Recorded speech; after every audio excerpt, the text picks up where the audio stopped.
Now in our 23rd year of service to the worldwide amateur radio community, we are This Week in Amateur Radio, your all-amateur radio and technology news magazine and bulletin service of the air. Here is edition number 1230 with a release date of Saturday, September 24th, 2022. Please take the program to your air following the cue tone.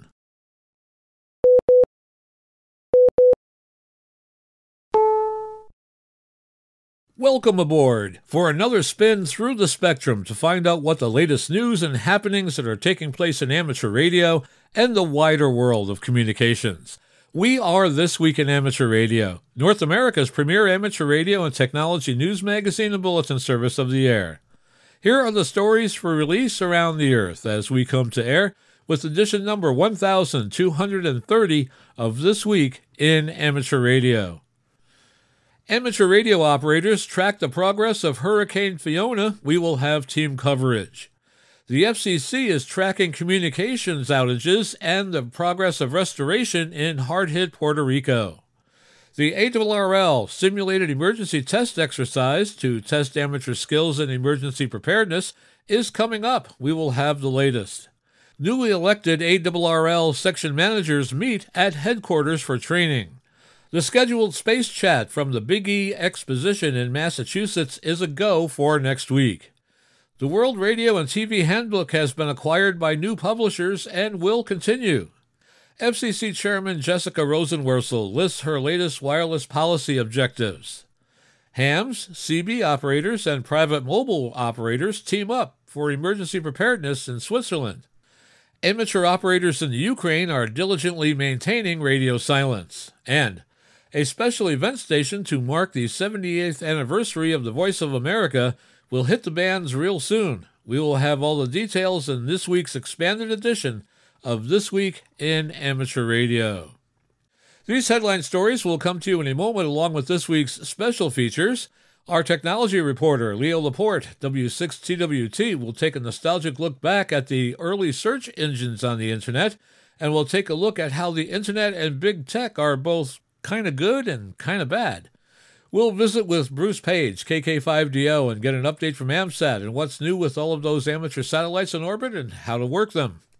Australia's own Onno Benshoff, VK6FLAB, will tell us how to find a balance in the amateur radio hobby.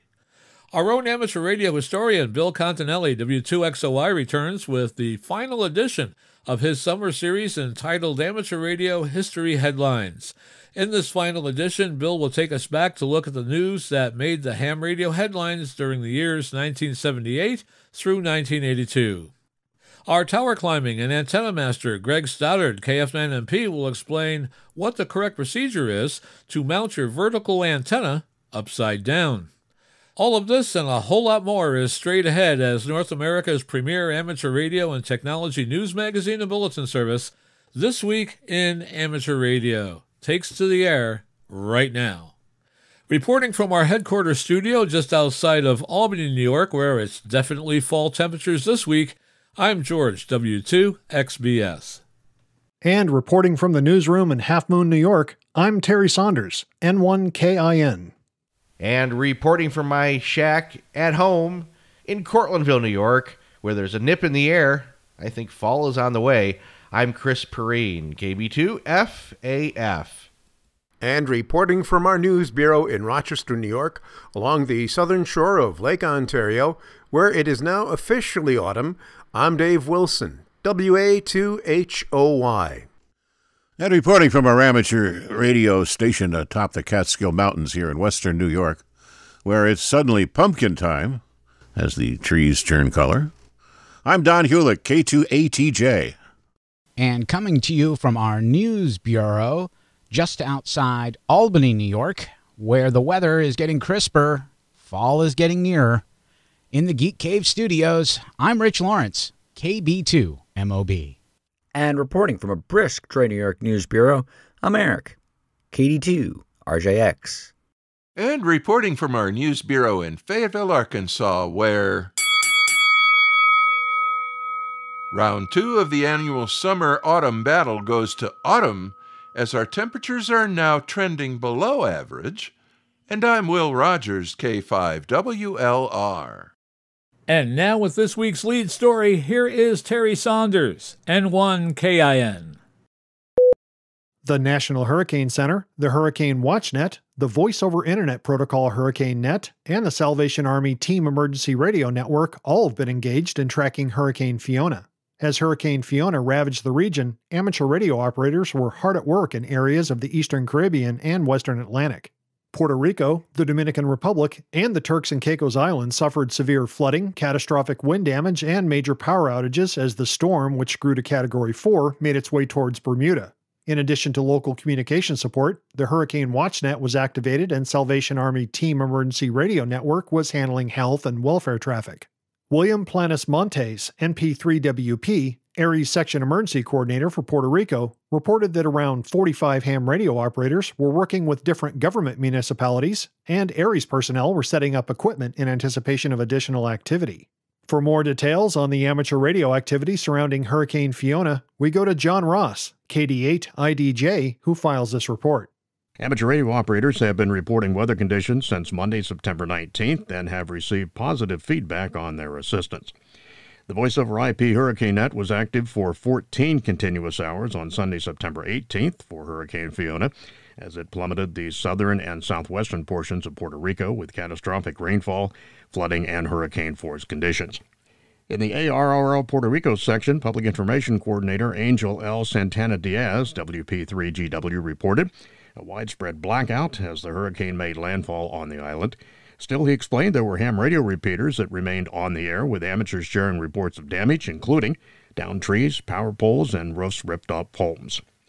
In advance of the hurricane, the Radio Society of Bermuda activated their Emergency Measures Organization, EMO, on Wednesday, September 21st at 1:43 p.m. Eastern Time. They plan to have 14 active amateurs monitoring the hurricane network, and plans are to use local repeaters unless there's a power loss. Then they'll switch to Simplex. They're currently monitoring a 14.283 megahertz channel and will continue to monitor that frequency. Hurricane Fiona is expected to make direct landfall in Bermuda, and net operations will be active today, Friday, September 23rd, starting at 9 a.m. Eastern Daylight Time, to assist with post-storm reports and any ongoing health and welfare traffic, which would be directed towards Saturn. Amateur radio operators who want to monitor or participate in the Hurricane Net should visit these two useful and informative sites, the Hurricane WatchNet and the VoIP Hurricane Net. Additional information on the Hurricane Nets is available now on our website, ARRL.org. I'm John Ross, KD8IDJ. ARRL member Pedro S. Labayan, KP4DKE of Utuado, was mentioned in a Miami Herald article for reporting the significant damage to his rural and mountainous region of the island. The National Hurricane Center has issued advisories for Hurricane Fiona and Tropical Storm Gaston. Marine warnings are also in effect for the Caribbean and Southwest Atlantic. As of 2 p.m. Eastern Daylight Time, or 1800 UTC on Thursday, September 22nd, the National Hurricane Center reported that Hurricane Fiona is forecast to pass just west of Bermuda by late Thursday evening, approach Nova Scotia on Friday, and move across Nova Scotia and into the Gulf of St. Lawrence on Saturday. Fiona is a Category 4 hurricane with maximum sustained winds near 130 miles per hour or 215 kilometers per hour with higher gusts. The Hurricane WatchNet activated on Thursday, September 22nd at 5 p.m. Eastern Daylight Time, or 2100 UTC, on the primary frequency of 14.325 MHz. Activation for the 40-meter net on 7.268 MHz was at 7 p.m. Eastern Daylight Time. The net will be on 20 meters for as long as propagation will allow and will remain active on 40 meters until it's no longer required or propagation goes away. Looking ahead, Fiona is forecast to move towards and into the Canadian Maritimes on Saturday. Therefore, the Hurricane WatchNet activated at 9 a.m. Eastern Daylight Time, or 1300 UTC, on both 14.325 MHz and 7.268 MHz. Once activated, we will remain in operation until no longer required. Hurricane WatchNet manager Bobby Graves, KB5HAV, offered some suggestions for amateur radio operators contacting the net. We look for reporting stations that can provide us with any measured or estimated weather information that we can relay directly to the forecasters at the National Hurricane Center in Miami. Such weather information we look for is maximum sustained winds, wind gusts, wind direction, barometric pressure, and rainfall amount, how much over X amount of time, storm surge, and damage, Graves said. Also, should you have any outgoing health and welfare traffic before, during, or after this event, we're happy to assist as we work closely with the Salvation Army Team Emergency Radio Network. Graves also said, as a reminder, the Hurricane WatchNet Manager is available to provide backup communication to official agencies such as emergency operations centers, American Red Cross officials, and storm shelters in the affected area. They also collect and forward significant damage assessment data to government and non-government officials.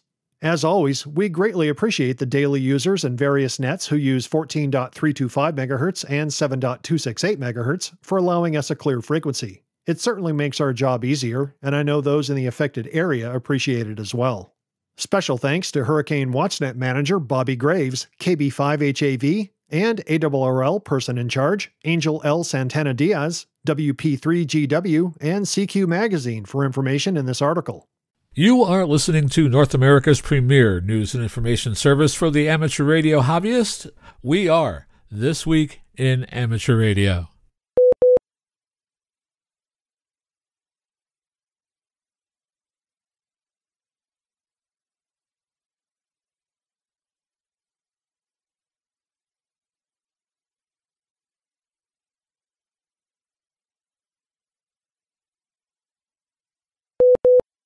In the wake of Hurricane Fiona, 9 radio stations and roughly 30% of cell sites in the affected area in Puerto Rico reported being off the air as of midday Wednesday, according to the Federal Communications Commission Disaster Information Reporting System. The FCC Disaster Information Reporting System remains active for Puerto Rico. The FCC has a web page that consolidates its announcements and updates regarding communication services affected by the storm. We will work closely with the government partners and the communications providers to support restoration efforts as families and residents all over the island begin to rebuild once again. According to PowerOutage.us, roughly 3/4 of the territory remained without power midweek. Chairwoman Jessica Rosenworcel said Tuesday that the FCC was deploying staff to the affected areas to perform post-landfall on-site surveys of communication services and infrastructure, as well as to assist with coordination and oversight of communication restoration. She said the FCC was coordinating with FEMA, CISA, and other government partners and communications providers. The Commission gave a 2-day extension of this month's regulatory fee filing deadline for payers in the affected areas. The Media Bureau also extended the deadlines for affected stations to put materials from the previous quarter and EEO public file into their public inspection files to November 14th. Hurricane Fiona has caused significant damage within its path, including storm surge, wind damage, mudslides, and flooding, the FCC noted. It also has caused substantial damage to communications networks, resulting in service disruptions and outages throughout the areas in Puerto Rico. Rosenworcel said in her statement, "It was 5 years ago that Hurricane Maria ravaged Puerto Rico and the Virgin Islands, and now Puerto Rico confronts another storm with Hurricane Fiona. In times of crisis, staying connected takes a new urgency. I saw that firsthand during my visit to Puerto Rico after Hurricane Maria, and now some of those areas have been hit once more." The FCC will continue to monitor the developing situation in Puerto Rico and share information about its operations. Cosmos magazine has announced that the largest commercial communications array ever has just been launched, and you can expect to see it. It's huge and bright.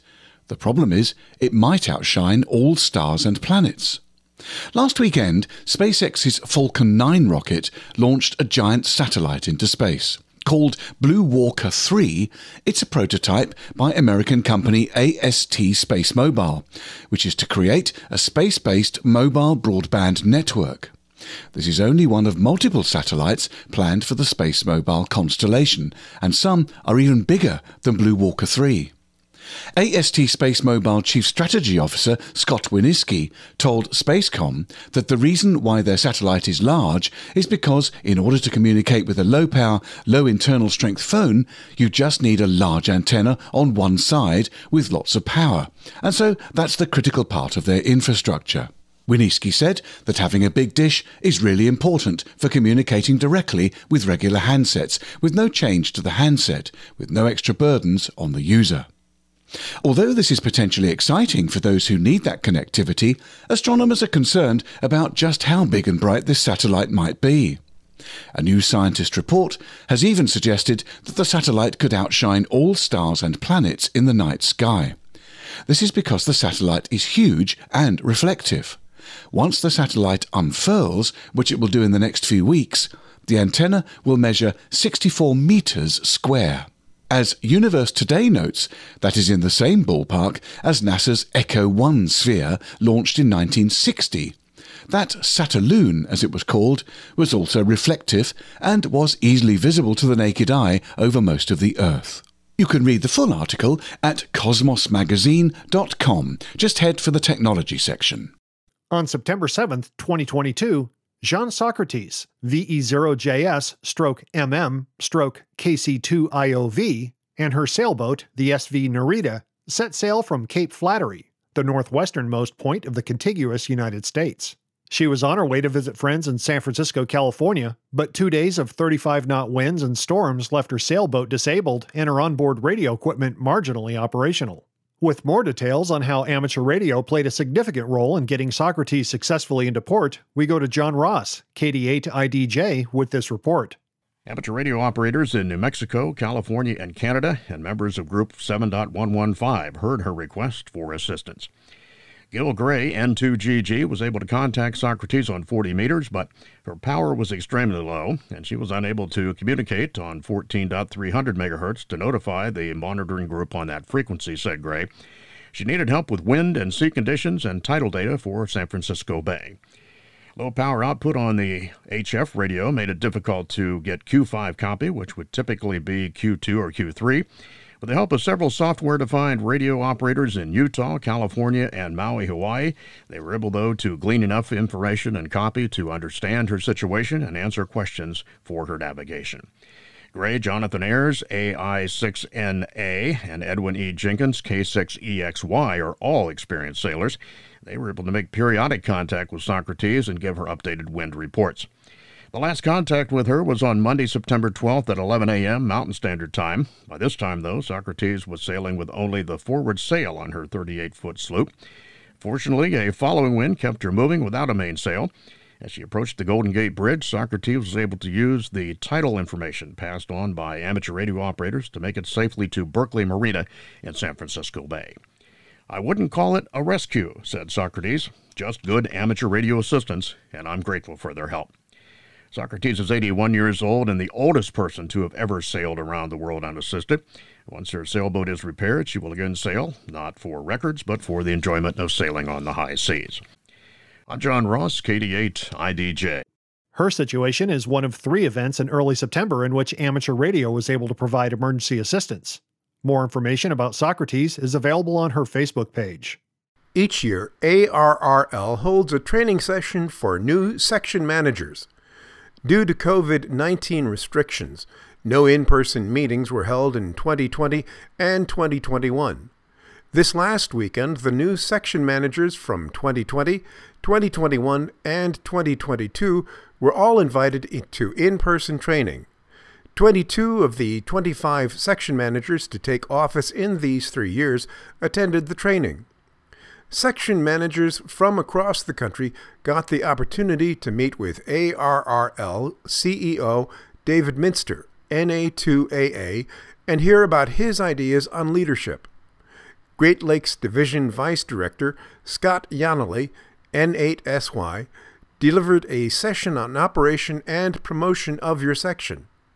Everyone got to visit the headquarters building, and there were presentations given by Josh Johnston, KE5MHV, Director of Emergency Management, and Steve Goodgame, K5ATA, Education and Learning Department Manager.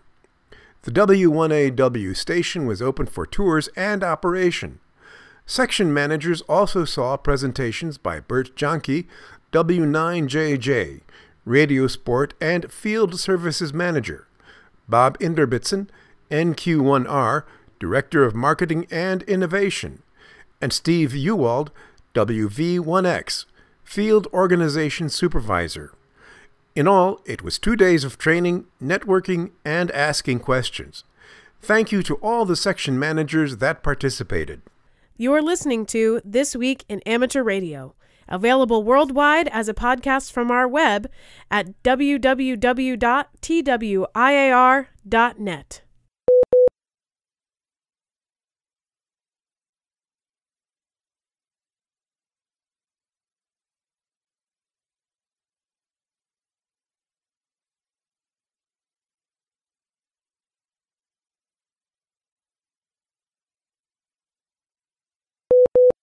Radio amateurs in Ukraine appear to be diligently maintaining radio silence as the state of emergency declared there just prior to the Russian military invasion remains in effect.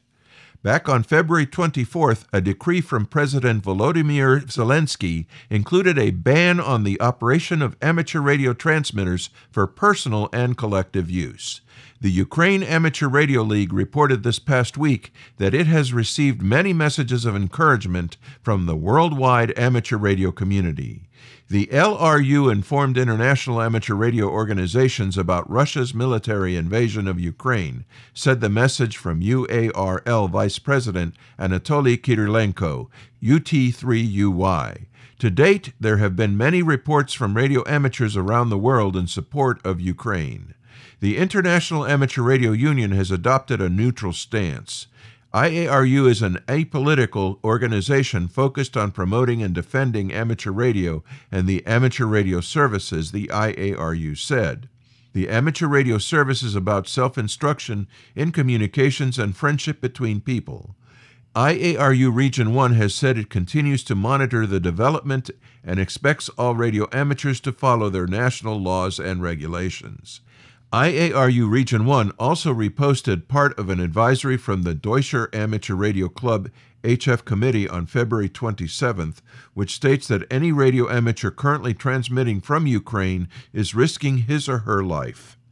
If you hear a Ukrainian station, do not broadcast its call sign, location, or frequency, whether on the band, in a cluster, or on social media. You may be putting lives at risk. The DARC's overarching advice: in the current situation, the best we can do is listen. The ARRL Simulated Emergency Test, or SET, is scheduled for October 1st and 2nd of 2022. With more details and information on the new ARRL SET reporting forms, we go to John Ross, KD8IDJ, who files this report from League headquarters. The ARRL Simulated Emergency Test, known as SET, is scheduled for October 1st and 2nd, 2022. The SET is ARRL's annual national emergency exercise and is designed to assess the skills and preparedness of amateur radio emergency service volunteers, as well as those affiliated with other organizations involved in emergency and disaster responses.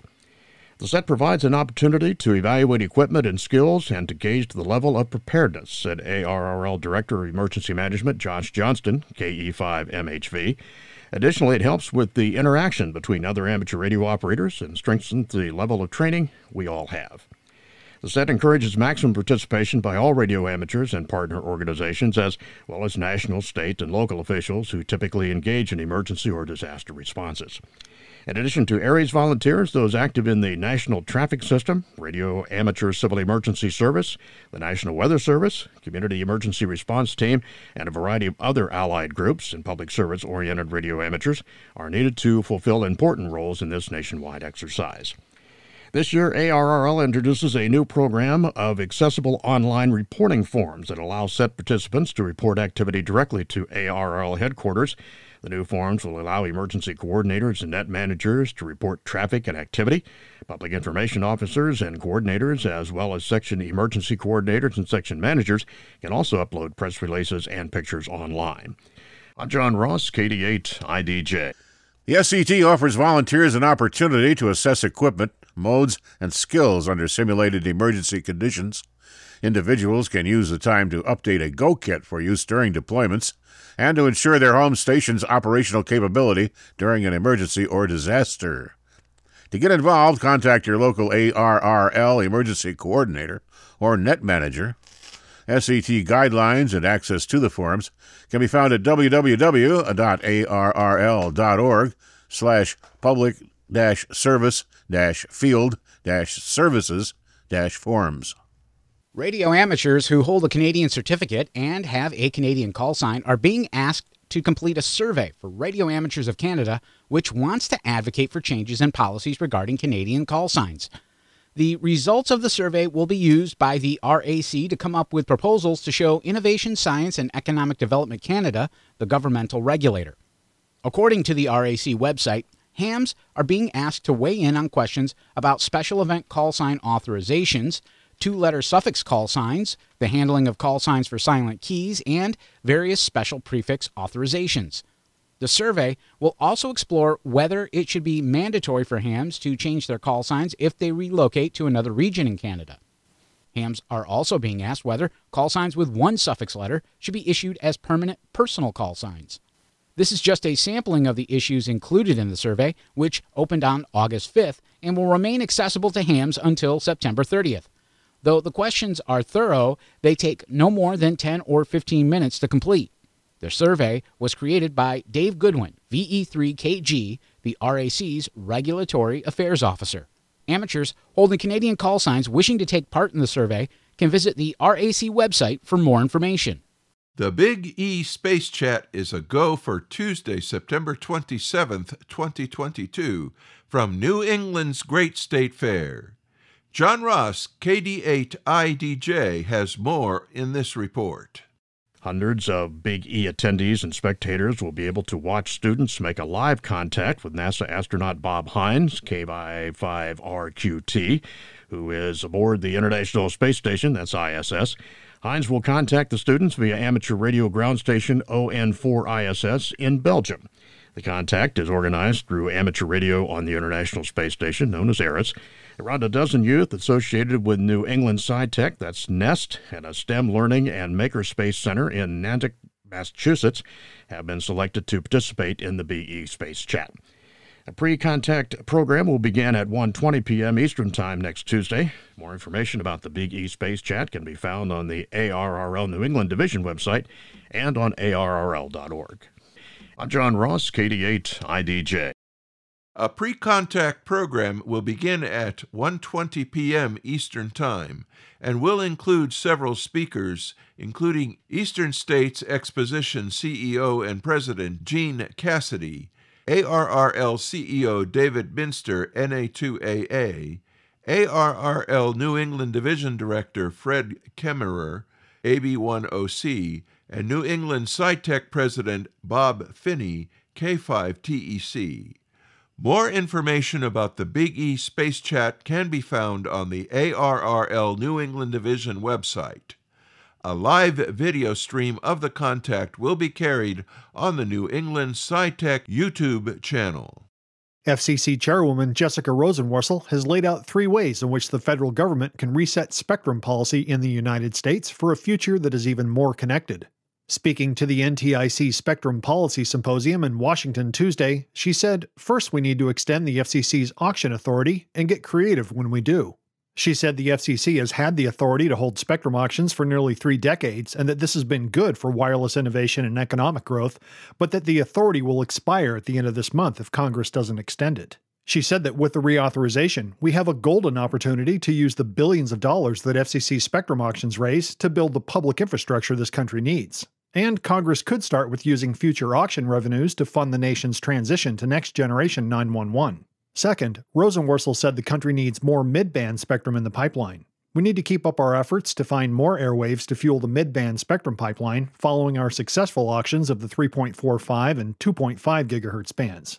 These are the airwaves that are essential for 5G services to reach everyone, everywhere. She also mentioned the need to look ahead for mid-band spectrum to support 6G services such as the 7 to 16 gigahertz range. She said she has shared a draft notice of inquiry with NTIA that would explore repurposing spectrum in the 12.7 to 13.25 GHz band for next-generation wireless technologies. Third, we need to consider receiver performance to have more spectrum security in the future. She highlighted the Commission's current Notice of Inquiry on receiver performance. It asks about incentives, guidelines, regulatory requirements, and procurement practices that could help create a more transparent and predictable radio frequency environment for all users. It's time to consider these concepts because, if we get them right, we'll have more airwaves available for new services. Rosenworcel told the symposium attendees that the evolution of wireless communications demands that regulators think differently. The focus on portable devices will give way to connectivity that touches everything in the economy. In fact, if we do this right, our phones will be the least interesting part of our wireless future, because we're on the cusp of new forms of connectivity that will boost productivity and make industrial processes safer in factories, shipyards, and warehouses. We will see fresh competition in the delivery of household broadband, increasing the number of ways families get online. Plus, using next-generation wireless technology in the power, transportation, and manufacturing sectors could lead to emission savings that could help put us on course to reach future climate targets. Rosenworcel noted that the FCC and the National Telecommunications and Information Administration recently reinstated high-level meetings and updated its Memorandum of Understanding in hopes of working together more efficiently on national spectrum strategy. You're listening to America's premier amateur radio news magazine of the air. This week in Amateur Radio.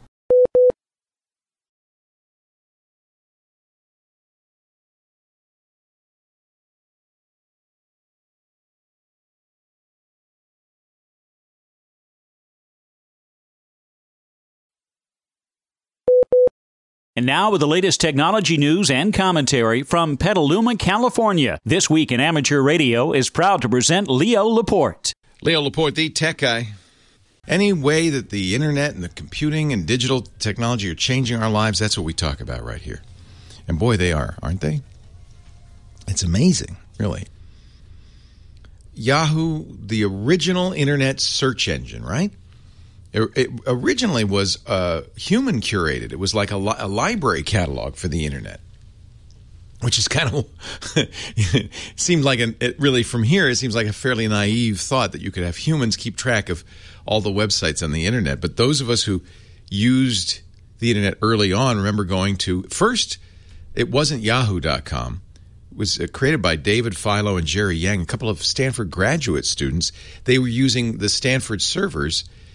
They were big sumo wrestler fans, so the name of the server, and I remember going to it, was Akabono, who was a famous sumo wrestler, akabono.stanford.edu.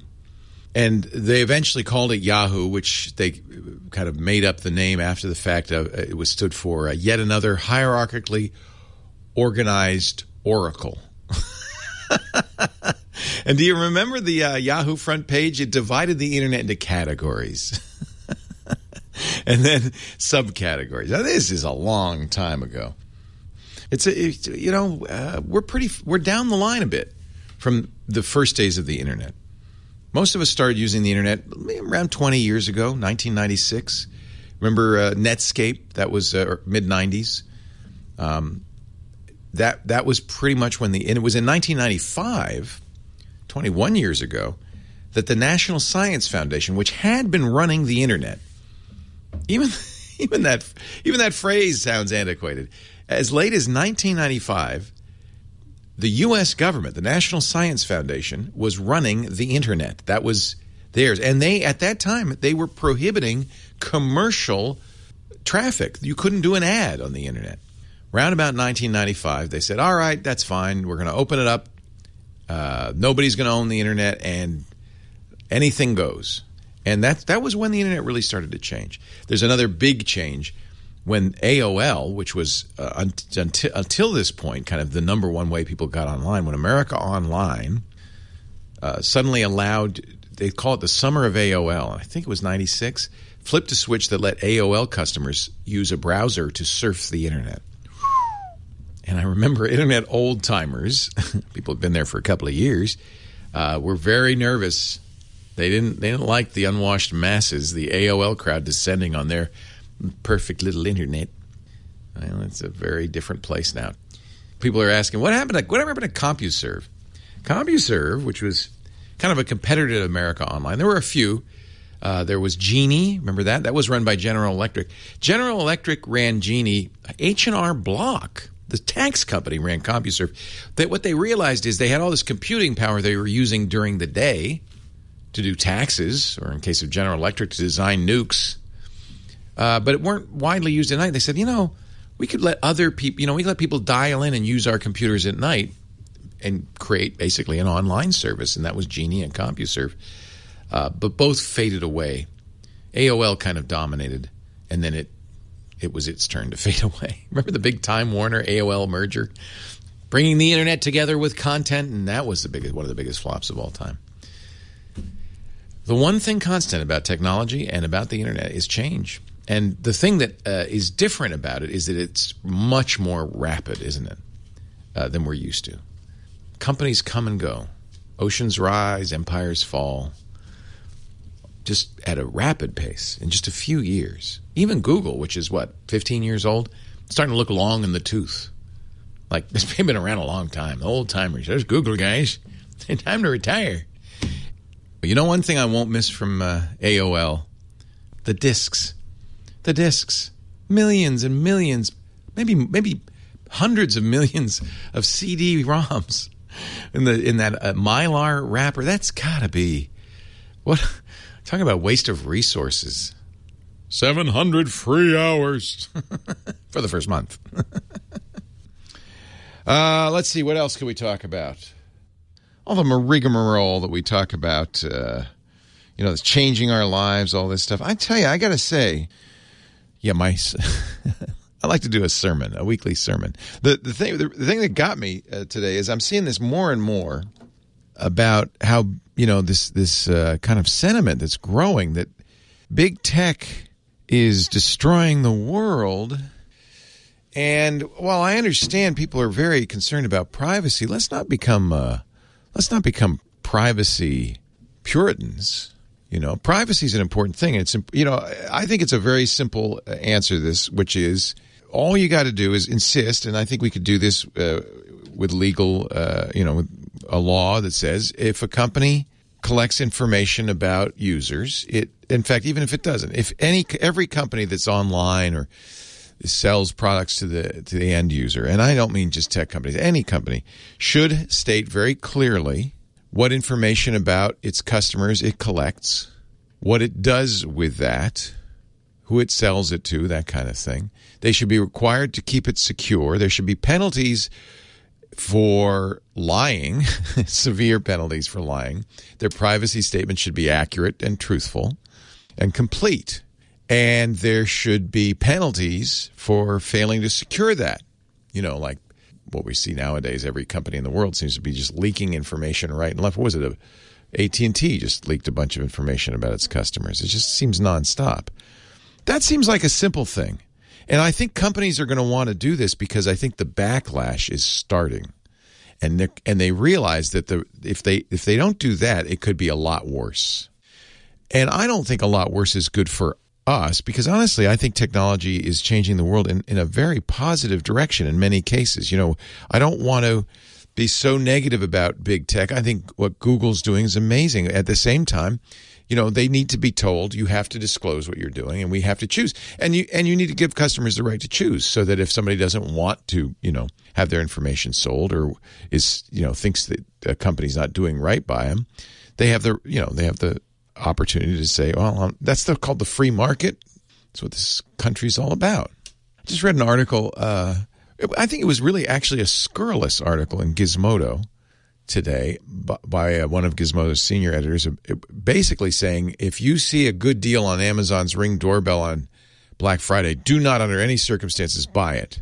Do not buy that doorbell, that video doorbell, whatever because, and he brings up two things. One is a really old security flaw that was fixed before it ever even became public by Ring that allowed somebody who, if they could unscrew your doorbell and take it and plug it into a device, they could get your Wi-Fi login and password. which by itself is not a horrible security violation, and they had to remove it from the door, and it was fixed before it became public. And yet and it was 2 years ago. He's using this. He's using the other thing that Ring's been doing, which I think does upset people. Ring's been doing deals with police departments all over the country. Now, I honestly think police departments do this with the absolute best intentions. In fact, I even think Ring did it with the absolute best intentions. The idea is that the video doorbell is capturing video, not just of your front porch, but also of the street in front of you, and that could be useful for law enforcement. And Ring is making deals with law enforcement. We'll give you some doorbells you can distribute to your community, because it is good for communities. Neighborhood policing really does reduce crime. And in return, you can get the video from any Ring doorbell. That's the problem. Oh, and by the way, you have to keep this a secret. And that I agree with the Engadget editor. I'm sorry, Gizmodo editor who wrote this. That's not good. And that's an example of something that if Amazon were forced to disclose what information it collects and what it does with it, we would have known about it all along. And then you could make the decision, well, maybe I shouldn't get this doorbell. Unfortunately, they didn't, and they got caught. And so that gives it a really kind of a nasty, like they're trying to sneak something by. I don't think they are. And honestly, I think there is some value, some real value, to having those video doorbells. I replaced it with Google's Nest Hello doorbell a few months ago, mostly because of the better capabilities of the Nest. I have one of those Google frames, and when somebody comes to my door, the Google video camera says, someone's at your front door, shows video, and it does it almost immediately, which was always a problem with Ring. It was a little slow. By the time somebody rang the doorbell and I saw it, they were gone. But with the Hello, it's immediate. And now here's the thing, then, that people are going to get up in arms about this, I guarantee you. One of the features of the Nest Hello Cam is you can identify people's faces. So you can go through all the people who've been to your door and say, yeah, I know them. That's my son. Yeah, that's my wife. Yeah, that's our UPS guy. And then it'll say, Michael's at the door. It'll identify him. Or it'll say an unidentified person's at the door. It even knows if a package has been left. And it'll say it, and it'll also send me a notification on my phone. A package was just left at your door. I find that incredibly useful, and I like knowing who's at my front door. And if it's somebody I don't know, I like that even more. I want to know that. If they're sharing it with the world, maybe that's not so good. Maybe my friends and family don't like it if I identify them, and then their face recognition information is being shared with somebody like the U.S. government or police departments. Maybe they don't like that. In fact, the Hello doorbell even says in the software, no, but don't do this if it's illegal in your area. And then, that's about it. It's the mildest warning ever. I don't have a problem with this. I think this is great. I think there's some real value to it. And this is my big problem with people who say, just don't buy this thing. It's terrible. That's not useful. There are a lot of values. There's a lot of value, in my opinion. I want to know what you think, but there's a lot of value, in my opinion, in personal technology.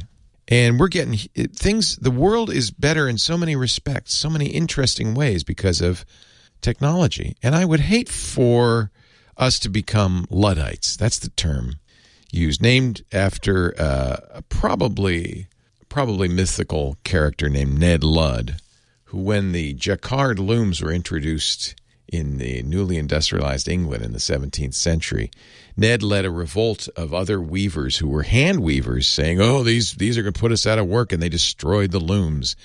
And these people were called Luddites. And today we call Luddites anybody who hates technology just because it's technology. Now, if you were a weaver in the 1600s and you were losing your job to an automated loom, I get why you'd be upset. I do. But it doesn't mean that we shouldn't have automated looms. In fact, everything you wear today is made on an automated device of some kind. There wouldn't be enough clothes to clothe us. And it would be a lot more expensive if they all had to be hand woven. I know my mother was a hand weaver. It took her quite a while to make me that rug or that sweater. It took a long time. I don't think that's a bad thing to have automated looms. And yes, there's a disruption. There's a technological disruption. If you're a coal miner, I understand why you would be upset that coal is not, is kind of going out of business. But you know what? There's other people in the world, and frankly, coal-fired power plants aren't really that good for the world. And so I'm sorry you lost your job. I am. I really am. But that doesn't mean we shouldn't consider these technological alternatives. That's all I'm saying. Let's not, I don't actually like this metaphor I'm going to use anyway. Let's not throw out the baby with the bathwater. Anyway, I'm glad you were here, and I'm here, and I'll be here next week, and I hope you'll come by and bring your friends too as we talk high tech. Leo Laporte, the tech guy. Are you ready for another trip into amateur radio history? I'm Bill Continelli, W2XOY, and I'll be back in a moment with another edition of the Ancient Amateur Archives, here on This Week in Amateur Radio. We pause for stations along the network to identify. We are This Week in Amateur Radio, available as a direct download on our website at www.twiar.net.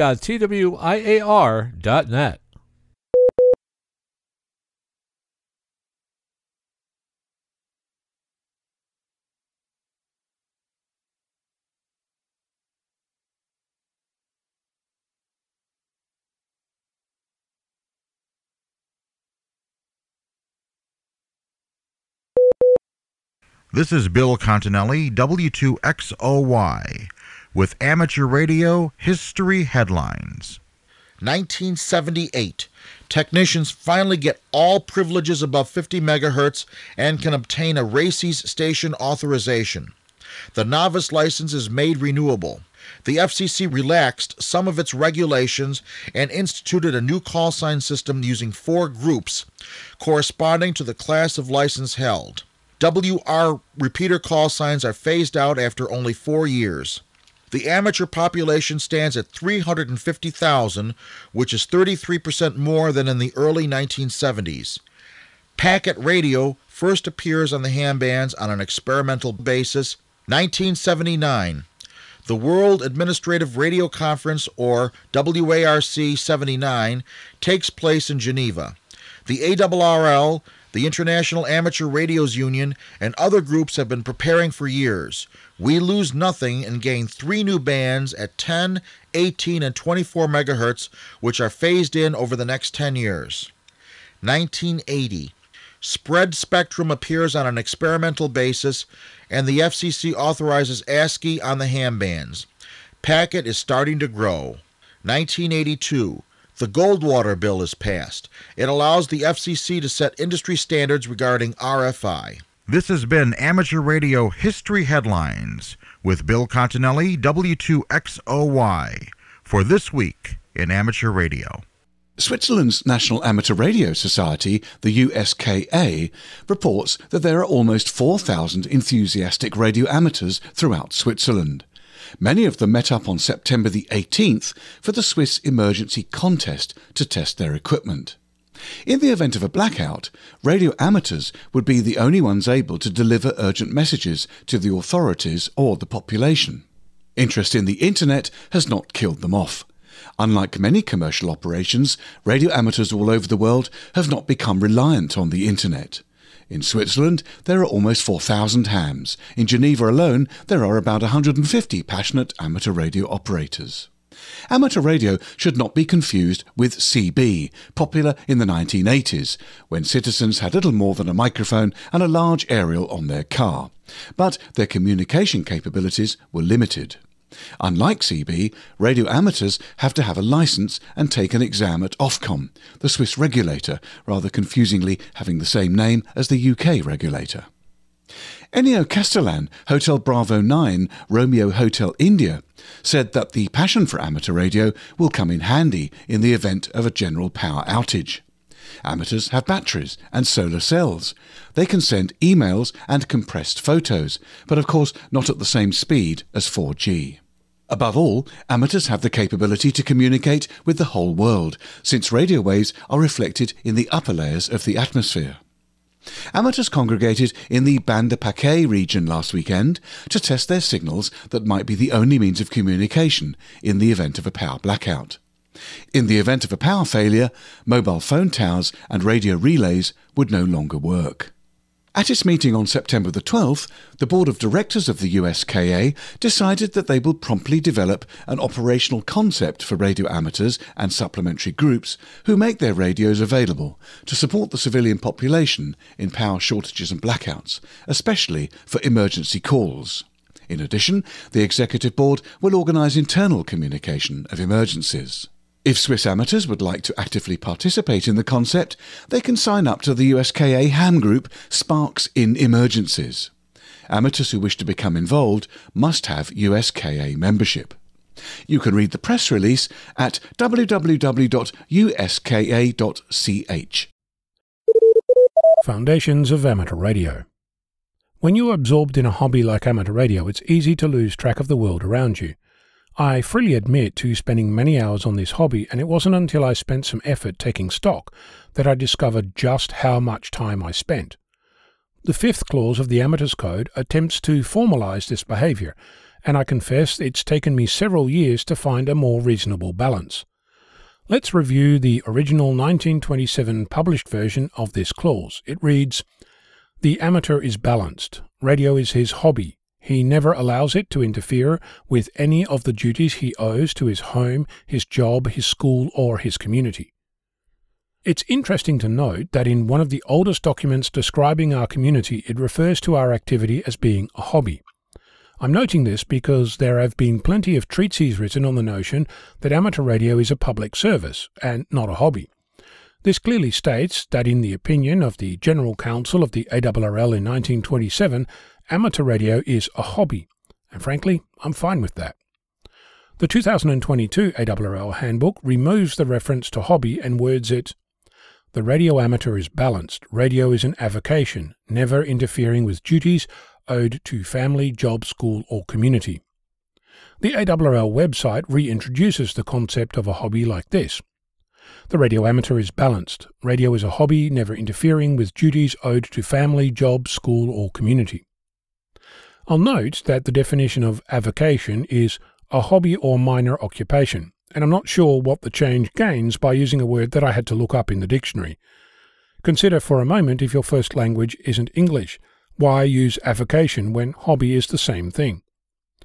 The original used the phrase, "never allows it to interfere with any of the duties he owes." This puts amateur radio as a hobby at the bottom of the pecking order in the list of things you do. The 2022 version waters this down to "never interfering with duties owed," essentially elevating the hobby above some of those other duties. I don't think that this is an improvement. I'm a fan of amateur radio, but I think that in the scheme of things, it needs to take the place of a hobby, not an activity that has the ability to be prioritized over any of your other duties. If it does, where is the line? What is more important and what isn't? Should this be something that we in our code of conduct endorse? What's next? Telling amateurs specifically what they should be doing? I think not. One thing that's worth exploring is the concept of job. A job is your occupation: tow truck driver, radio astronomer, submariner, or accountant. The original meaning, going back to the 1550s, is an activity that an individual performs in exchange for a specific fee or payment. What if you don't have a job? What if you're retired, unemployed, or have some other lifestyle? What if we replace the word job with work, defined as a physical or mental activity that is performed in order to accomplish or produce something? This could make the 5th clause look like this. The radio amateur is balanced. Radio is a hobby, never allowing it to interfere with any of the duties owed to home, work, school, or community. It's short and sweet, uses simple language, and it covers everything that the original document was attempting to achieve. And as a bonus, it no longer requires you to have a job. I'm Ono, Victor Kilo 6, Foxtrot Lima, Alpha Bravo.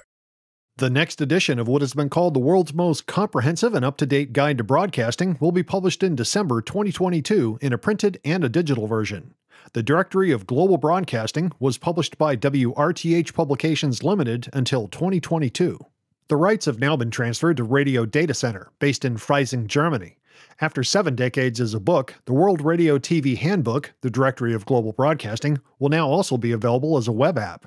The directory is an indispensable reference for interested radio listeners, avid DXers, and all those who move professionally in the world of radio, said Gunter Lawrence, founder and CEO of Radio Data Center GmbH, on September 8, 2022. We are pleased that it will also be available online as a web app starting in December of 2022. Radio Data Center GmbH, which is an abbreviation of the German phrase Gesellschaft mit beschränkter Haftung, which means company with limited liability, was created in 2012 to provide professional data delivery and services for broadcast radio-related business and industries. Gunter Lawrence had founded FM List, the world's most comprehensive and up-to-date database of FM broadcasting, already in 1986. It went online in 2005 at fmlist.org and was soon followed by MW List, its counterpart for medium wave and shortwave broadcasting. Oliver Schmidt is CEO of Radio Data Center and chairman of the board of UKW-TV, Arbeitskreis, the organization that owns FM List, and publisher of Sender Tabella and the European Radio Guidebooks. The worldwide Radio Data Center team defines their work, which extends the community-supported databases to professional level, as being cartographers of the global radio landscape. Visit www.wrth.org for more information. We pause for stations along the network to identify. We are This Week in Amateur Radio, available as a stream to your favorite digital device on Spotify, TuneIn.com, Overcast, iHeartMedia, and wherever you download your podcasts.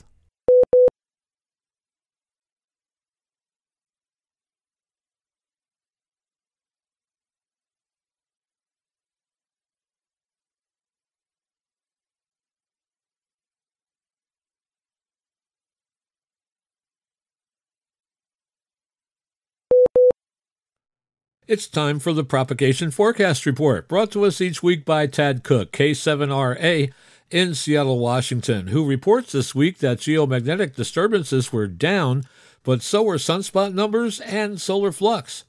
The average daily sunspot numbers declined from 92.7 to 68, and average daily solar flux went from 141.3 down to 134.3. On September 22nd, the sunspot number was 99. Well above the average for the previous 7 days, a promising indication. We hope it may signal a trend. But solar cycle 25 progresses a bit better than expected. A year ago, average daily sunspot numbers were about 10 points lower at 58.3, while average solar flux was 87.4, about 47 points lower than right now. 2 years ago, there were no sunspots. We still expect an uptrend lasting until the summer of 2025. Speaking of sunspots, 6 new sunspot groups appeared this week, the first on September 15th, 2 more appeared on September 19th, another on September 20th, and 2 more on September 21st. So, taking a look ahead from the Offutt Air Force Base Solar Weather Team, their predictions are as follows. The solar flux will be 130 on September 24th through the 27th.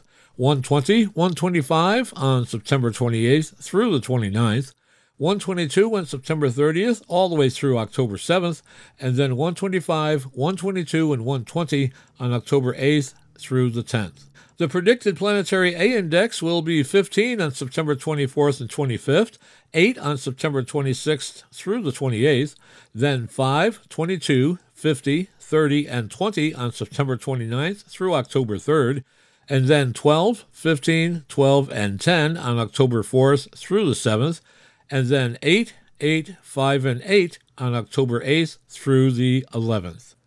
Hackaday website comments that in the old days, people were used to the idea that radio communication wasn't always perfect. AM radio had cracks and pops, and if you had to make a call with a radio telephone, you expected the call to be unreliable and maybe even impossible at any given time. Modern technology, satellites, and a host of other things have changed, and now radio is usually super reliable and high fidelity. Usually. However, a magnitude 7.9 solar flare last week reminded radio users in Africa and the Middle East that radio isn't always going to get through. For about an hour, a quarter of the world lost its communications. It happened at around 10 hours UTC, when Africa and the Middle East was facing the sun. A coronal mass ejection accompanied the flare, so more electromagnetic disruption has since followed. The culprit seems to have been an unusually active sunspot, which is expected to die down soon. Interestingly, there is also a coronal hole in the sun, where the solar wind blows at a higher than usual rate.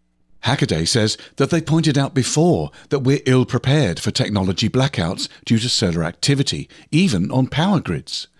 The last time a period of flares like this happened, the human race didn't rely on radio so much as it does today. You can read more at hackaday.com. This week's AMSAT news is here from Bruce Page, KK5DO. Last week, Bruce talked about the Doppler effect, and this week, how do you handle Doppler on your HT? Obviously, if you turn the frequency knob, your radio will most likely jump in 5 kilohertz steps, although some radios still allow 2.5 kilohertz steps. The FM satellites use 2 meter and 70 centimeter, and you'll want to do this to the 70 centimeter band first. Program in the known frequency of the satellite, then in the memories before and after, at a memory location in 5 kilohertz steps, going to about 20 kilohertz on each side. Now here's the trick, though. Change the step to 2.5 kilohertz, and you'll be able to squeeze one more memory below and above. The more stored memories you have, the easier it will be to hear the satellite. And you can do the same with the 2 meter band, however, there will be fewer memory locations used. And when you operate the satellite, you have to start at the highest frequency that you can hear the satellite first. Then you'll need to adjust the frequency as the satellite approaches by one memory location at a time. When you're no longer able to hear the satellite, go down one twist on the memory knob.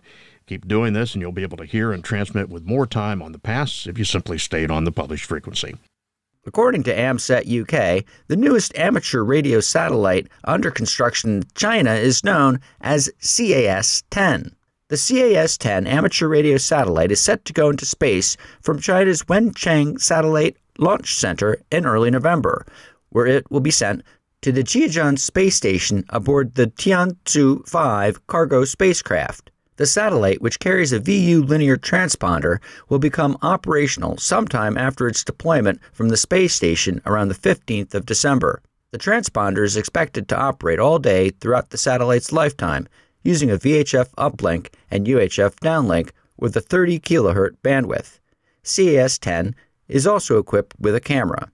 Amateurs will be able to send DTMF commands to download photos taken by the camera and stored in the satellite's flash memory. Satellite telemetry data will be sent via CW. The 40th AMSAT Space Symposium and General Meeting will take place in Bloomington, Minnesota, October 21 and 22 of 2022. A preliminary schedule is available at the AMSAT member portal, launch.amsat.org, under the Events tab. Crown Plaza is located adjacent to the Minneapolis-St. Paul International Airport and provides complimentary scheduled shuttles to and from the airport. Nearby attractions include the Mall of America with Nickelodeon Universe theme park, Target Field, and the Minnesota Zoo. You can make hotel reservations by calling the hotel directly. The group code is ASG for the Amateur Satellite Group. But don't wait to reserve your room. The offer for specially reduced room rates for the symposium attendees ends September 28th. Make your reservation today to be sure you have a room at the best possible price. Symposium tickets and banquet reservations may be purchased at the AMSAT member portal. We at AMSAT are excited to be able to host an in-person symposium this year. We hope that you can join us in celebrating amateur radio in space. NASA astronaut Frank Rubio and 2 cosmonauts arrived at the International Space Station Wednesday, bringing its number of residents to 10 for the coming week.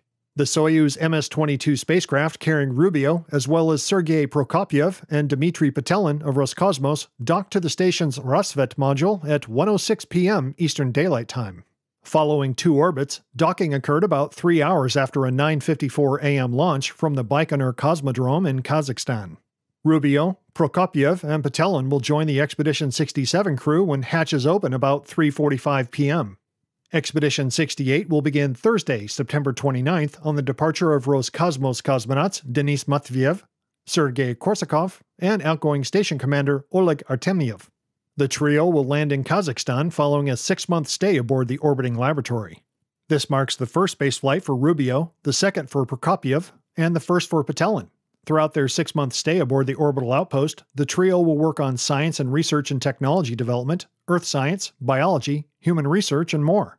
During Expedition 68, the arrival of NASA's SpaceX Crew 5 aboard Dragon Endurance will bring 4 more crew members to the space station. That crew currently is scheduled for launch Monday, October 3rd, for a short handover period with Crew 4 astronauts prior to their return to Earth shortly thereafter. In radio sport contesting this week, on September 24th and the 25th, it's the CQ Worldwide DX contest. That's RTTY and digital. On September 24th and 25th, the Maine QSO Party, CW and Phone. On September 24th, the AGCW VHF UHF contest, CW there only. On September 24th, the AWA Amplitude Modulation QSO Party, that's Phone. On September 25th, the UBA ON contest, 6 meters, CW and Phone. On September 26th, the RSGB FT4 contest, that's digital. And on September 27th, the 222 megahertz fall sprint, CW, digital, and phone.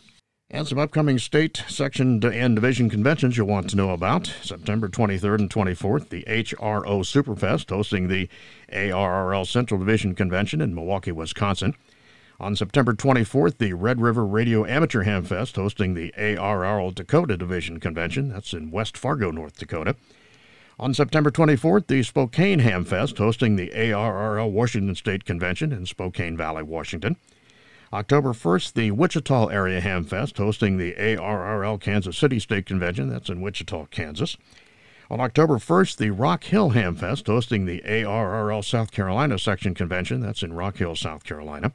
And on October 7th and 8th, the Melbourne Hamfest hosting the ARRL Florida State Convention. That's in Melbourne, Florida.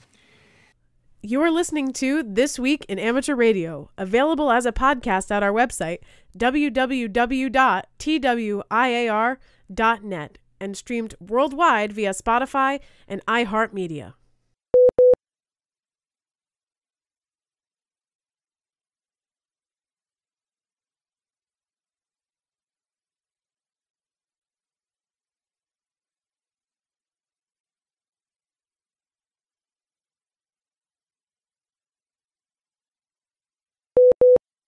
As the representative of the National Museum of the Surface Navy at Battleship, Iowa Museum in San Pedro, Los Angeles, California, the Battleship Iowa Amateur Radio Association will honor the sailors and ships previously home-ported in San Pedro who were attacked on December 7th, 1941, with special crossband activations of NEPM, the active duty call sign of the battleship USS Iowa, on December 6th and 7th, 2022. When Pearl Harbor was attacked on December 7th, 1941, 7 of the battleships formerly home-ported in San Pedro Bay were not present. 8 Pacific Fleet battleships, the USS Arizona, USS California, USS Maryland, USS Nevada, USS Oklahoma, and the USS Tennessee, including the USS West Virginia and the USS Pennsylvania, were at Pearl Harbor and absorbed the brunt of the Japanese attack. Of these 8 ships, 3 sank, 1 capsized, and 4 suffered varying degrees of damage. With authority from the Navy and the Marine Corps Spectrum Office Southwest, the activation will transmit using the Iowa's NEPM call sign on assigned military frequencies and listen for calls from the amateur radio community in their adjacent bands. NEPM will transmit on 14.375 MHz, 18.170 MHz, and or 21.460 MHz on J3E upper sideband and A1A CW. The operator will advise listeners as to where they are listening. Amateur participants are reminded not to transmit on the NEPM military frequencies. Operations on both days are expected to be from 1500 to 2400 UTC. QSL procedures can be found at https://biara.org. For specific questions in advance of the operations, contact W6HB at biara.org. Hundreds of hams, citizens band operators, and owners of private mobile radios teamed up throughout Liechtenstein and Switzerland in a wide-ranging emergency response drill on Saturday, September 18th. The fictional scenario was similar to the simulated regional power shortage that played out 3 times before. The radio event has come to be known as the Swiss Emergency Contest, but it is less of a true competition than a measure of readiness if all or part of the power grid fails. Hams and the Union of Swiss Shortwave Amateurs, the USKA, have taken the lead in this effort. Only days earlier, at its board of directors meeting, the leadership announced it was developing an operating framework for hams and those using other types of radios to assist during blackouts and power shortages when communication during emergencies take even higher priority. The latest exercise employed a variety of equipment and modes and used such alternate power sources as solar panels and batteries. The Youth on the Air camp, which was held in Westchester, Ohio for the first 2 years, is moving north to Canada for its upcoming third year. The camp will be able to host as many as 30 young amateurs from North, Central, and South America on the campus of Carleton University in Ontario. Applications will be accepted starting December 1st, and any amateur radio operators in the Americas or between the ages of 15 and 25 are welcome to apply. Prospective campers who do not live in Canada are being encouraged to apply for passports and tourist visas in time to enable them to enter the country to attend the camp. Youngsters who attended previous sessions of Youth on the Air will return to serve as leaders. Top priority for admission will go to the first-time attendees and youngsters who reside outside the United States. The camp will take place between July 16th through the 21st of 2023, and Radio Amateurs of Canada will be serving as the local hosts. For additional details, visit the camp's webpage at youthontheair.org. Imagine being the first amateur to log a DX contact on a band that is experimental in your country. Well, that happened to one ham recently in England. For Paul, G7PUV, it was an experiment that worked. The East Sussex amateur, who holds an innovation and trial license to use 40 MHz, announced that he had made the first SSB contact on the band between the UK and South Africa, where 8 meters is a standard band frequency, and it gives amateurs a primary allocation with a maximum of 400 watts output between 40.675 and 40.685 MHz. Paul reports that he accomplished this transequatorial propagation contact with Willem, ZS6WAB. He writes on his QRZ page that Ofcom has permitted him access to the band on frequencies between 40 and 42 MHz for testing purposes. Paul posted a video of the 17th of September contact on his Twitter feed. Andy Clift, G6PJZ, has achieved the coveted Summits on the Air Mountain Goat status for reaching 1,000 activator points. His Mountain Goat qualifying activation took place from Helvellyn in the English Lake District in Cumbria, England. Andy's Summits on the Air journey started back in 2015 when he learned about the program by answering a CQ call from an SOTA activator. He soon activated his first summit, Rogan Seat, in the Yorkshire Dales in England, and started, as so many do, a keen obsession over the ensuing years. Reflecting on his achievement, Andy commented, "Without SOTA, I would not do anywhere near as much walking.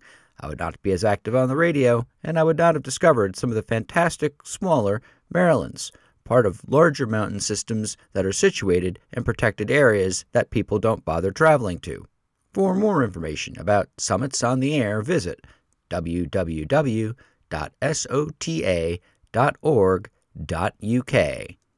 The International Telecommunications Union Plenipotentiary Conference, which takes place in Bucharest, Romania, from September 26 through October 14, 2022, during which, amongst other items, the International Telecommunications Union's top executives are elected.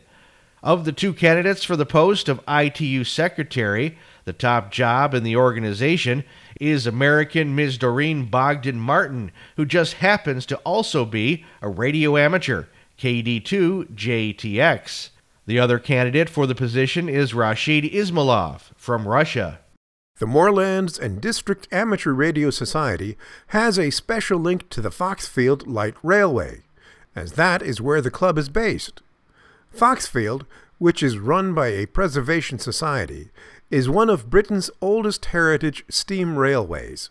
Club members are putting it on the air during the Railways on the Air event on September 24th and 25th using the call sign GB1FLR.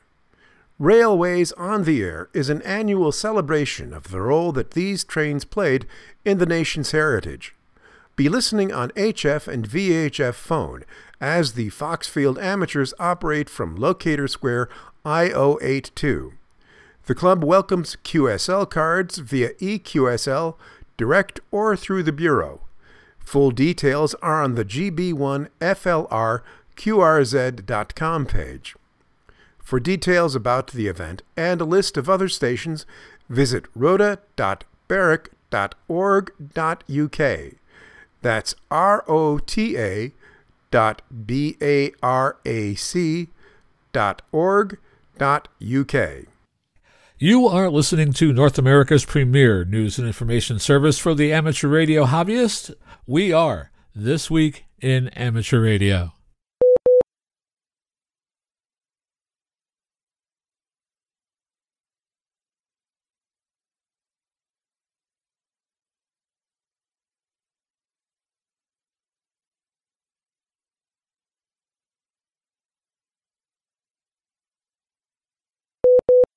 In Metro is Brazil's National Institute of Meteorology, Standardization and Industrial Quality.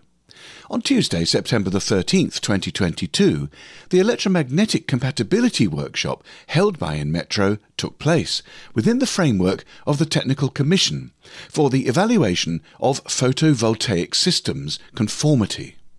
The Brazil Amateur National Radio Society, LABRE, is a very active member in this group. The event was held in Campinas at the El Dorado Institute, which has its own laboratory for electromagnetic compatibility testing in photovoltaic systems. The purpose was to bring together manufacturers and testing laboratories to discuss aspects related to compatibility testing, a requirement recently introduced into law by Metro that defines the quality requirements for photovoltaic systems. LABRE actively participated in the drafting of this regulation. The workshop featured technical presentations from national laboratories and a presentation by a German laboratory which spoke about the European EMC directives. A member of LABRE's Spectrum Defence and Management team, Yeo Saad, Papa Yankee 1 Delta Papa Uniform, delivered the introductory lecture where, in addition to presenting a brief history on the concern and evolution of electromagnetic compatibility issues in the world and in Brazil, he showed studies, cases and examples of interference to telecommunications in general, so that the audience had a better idea of how the problem presents itself.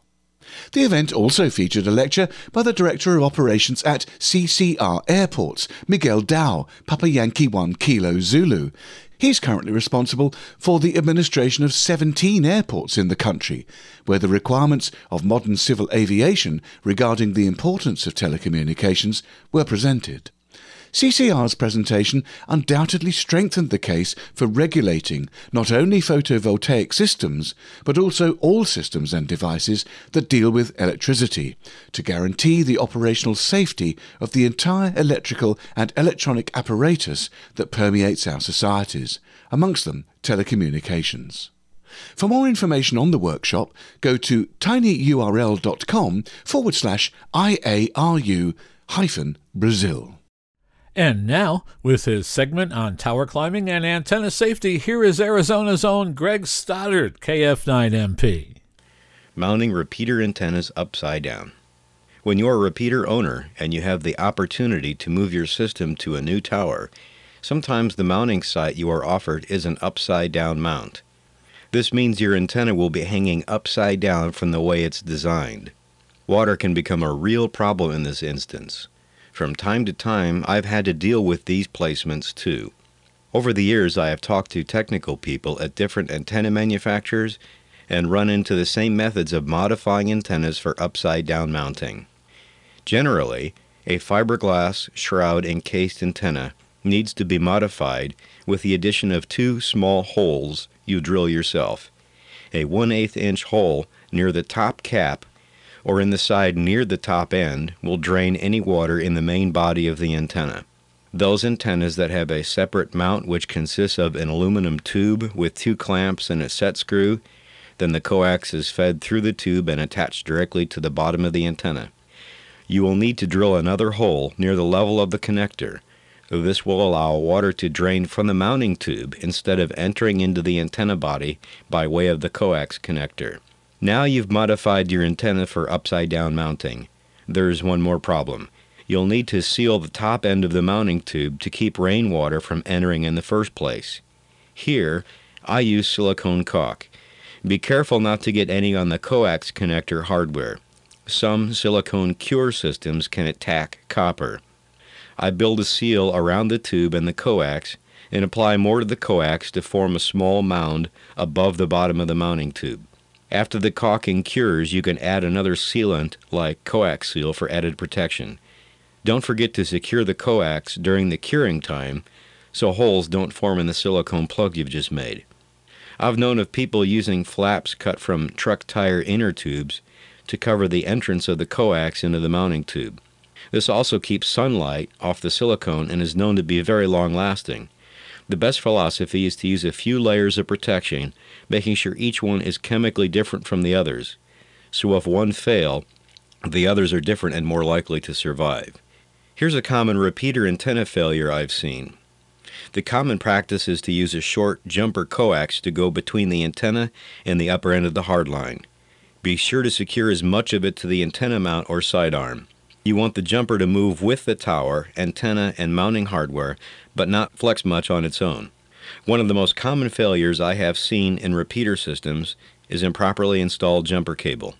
The most common failure was flexing caused by the wind breaking the outer conductor of the coax jumper. Perhaps you've encountered some others. Remember, tower work at any height can easily become deadly. Money spent on books, videos, and climbing gear is well worth the investment. This is Greg Stoddard, KF9MP, reporting for This Week in Amateur Radio. The UK regulator Ofcom is to examine the position of Amazon, Microsoft and Google in cloud services as part of a new programme of work to ensure that digital communications markets are working well for people and businesses in the UK. In the coming weeks, Ofcom will launch a cloud market study under the Enterprise Act 2002 into the UK's cloud sector. The largest providers of cloud services, known as hyperscalers, are Amazon Web Services, Microsoft and Google. Collectively, these three firms generate around 81% of revenues in the UK public cloud infrastructure services market. The Ofcom study will formally assess how well this market is working. They will examine the strength of competition in cloud services generally and the position the three hyperscalers hold in the market. The regulator will also consider any market features that might limit innovation and growth in this sector by making it difficult for other companies to enter the market and expand their share. When Ofcom launches the market study, they will invite initial views on the UK cloud market from interested or affected parties. They plan to consult on their interim findings and publish a final report, including any concerns or proposed recommendations, within 12 months. And over the next year, Ofcom will also start a broader programme of work to examine other digital markets, including online personal communication apps and devices for accessing audio-visual content. They're interested in how services such as WhatsApp, FaceTime and Zoom are affecting the role of traditional calling and messaging, and how competition and innovation in these markets may evolve over the coming years. They also want to understand whether any limitations on their ability to interact with each other raises potential concerns. Another future area of focus for Ofcom is the nature and intensity of competition amongst digital personal assistants and so-called audiovisual gateways, such as connected televisions and smart speakers, through which people access traditional television and radio, as well as online content. If you're interested in finding out more or taking part, visit Ofcom's News Centre. On Saturday, September 10th, 2022, the York County Amateur Radio Society in Rock Hill, South Carolina, helped 22 Girl Scouts earn their ARRL radio and wireless technology patch. John Ross, KD8 IDJ, is here with more.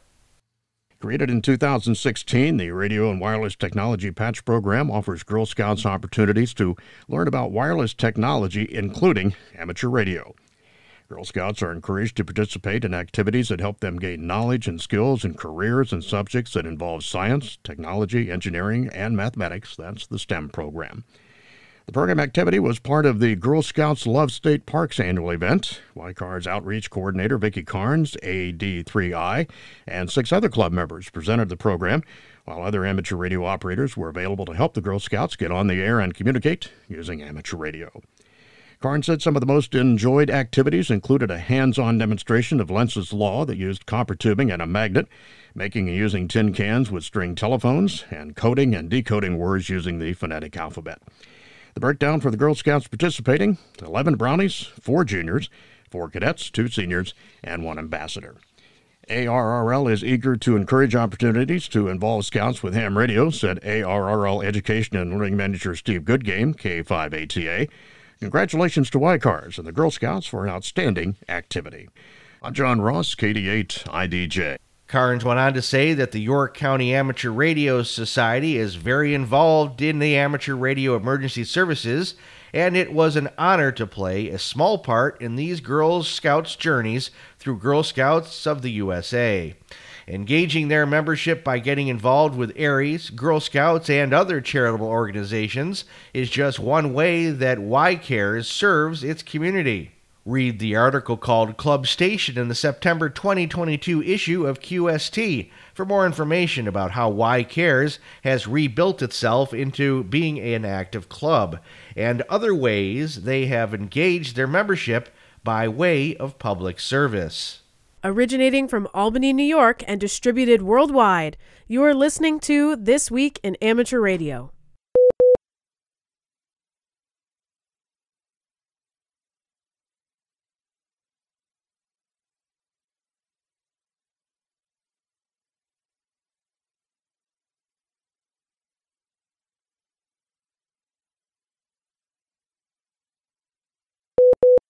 Three members of the Central Ohio Severe Weather Network found themselves in an unanticipated situation last week when they arrived for their weekly weather net at their operations center in Columbus, Ohio. Amateur radio operators Bradley Howard, KE8SVT, Brian Burley, KE8ANW, and John Ross, KD8IDJ, discovered they didn't have access to the Central Ohio Severe Weather Network Operations Center. All three are experienced operators who regularly carry handheld radios or have radios in their vehicles. In turn, they decided to treat this as an emergency scenario to simulate establishing an emergency communications network in the event of an actual emergency. They went to their cars and accessed what equipment they had and what equipment they would need to set up an EOC in the parking lot. They found 3 folding chairs, an empty 5-gallon bucket for a makeshift table.